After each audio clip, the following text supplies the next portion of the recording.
Growing up, my parents loved me, but they were unable to show me the love and support that I needed to grow up and thrive as a child. And that's because they suffered every trauma imaginable as they were children, and they didn't have anyone to love them and protect them in those moments. I grew up to be a very insecure child, and by the time I was a teenager, I felt unloved, unwelcome, and broken already before I even started my life. In my 20s, I developed an addiction to heroin, and that addiction led me to be homeless on the streets.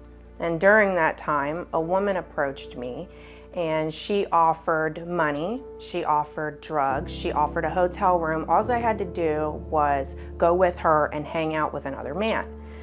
At the time, I didn't know what I was walking into. Afterwards, I felt so uncomfortable, so ashamed and dirty, but then she handed me drugs. She handed me the money and they left, and I was able to just numb. So I continued to do those types of things because they fed my addiction. And then my trafficker approached me. So he approached me as someone who was interested in me. He pretended to love me, and at first, things were okay. And then he started to hit me.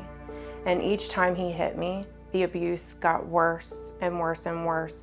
And I was so fearful for my life, I decided I was gonna leave him. Once he found out I was trying to leave, he shot me in the chest. And I was so shocked.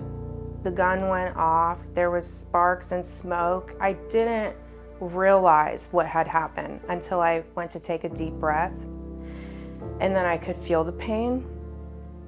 And in that moment, my instincts kicked in. I was able to talk him into calling 911. I told him, go hide the gun, tell the people on 911 that somebody else ran in and shot me, and he did exactly what I said. So the ambulance came and took me to the hospital, and even in that moment, I was so scared. Like, he was not with me anymore, but the fear that I had, he might as well have been in the ambulance with me. I thought for sure he was going to come to the hospital, finish the job, send somebody else to come, kill me.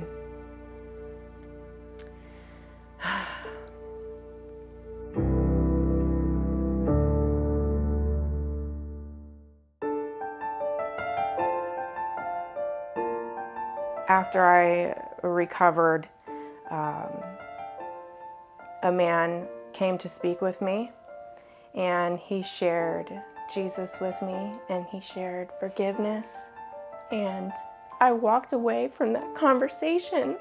Instead of drugs being in the forefront of my mind and this uncontrollable need to go numb, I just needed help.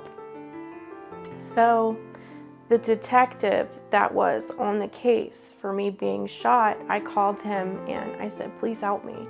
And he connected me with Selah Freedom. Selah Freedom is a life-changing organization. I walked into their doors and I'm just greeted with so much love. And over time, that love and support that they showed me was really what I needed, what I was missing all along. As a child growing up, I was able to start to grow and really flourish in their program.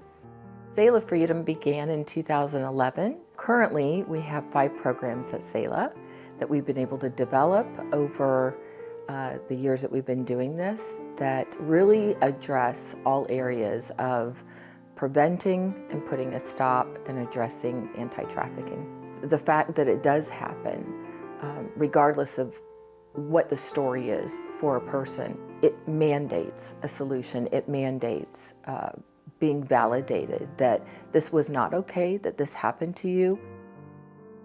1 in 10 children will be sexually abused by the time they're adults. I would say 1 child being abused is 1 too many. So when you think 1 out of 10 are abused, and there's millions of children, there is a crisis. And we have to get on the front end of this, because we don't want those children ending up in our residential program one day. For people to give to Selah Freedom, we're not asking them to take a chance on something that may or may not work. We're saying, look, we have a success rate of 87% of our survivors who graduate from our program do not return to the life. And so that's 87% of people who are now out there with viable jobs, being taxpayers, being parents, getting into really wonderful relationships and doing great things in their community with their leadership skills. Now I own my first home and I'm reunified with my family. I've received my associate's in arts degree and I'm currently applying at universities to get my bachelor's degree.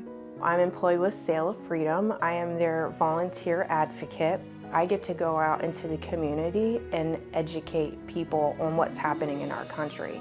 And you know, it's one thing to share statistics with somebody, but it's another to say, well, I'm a survivor of sex trafficking. They're like, whoa, I'm not just something you read in the newspaper. I'm standing here in front of you. I'm a real person. Please support Selah Freedom so they can continue to save lives and change lives like they did for me.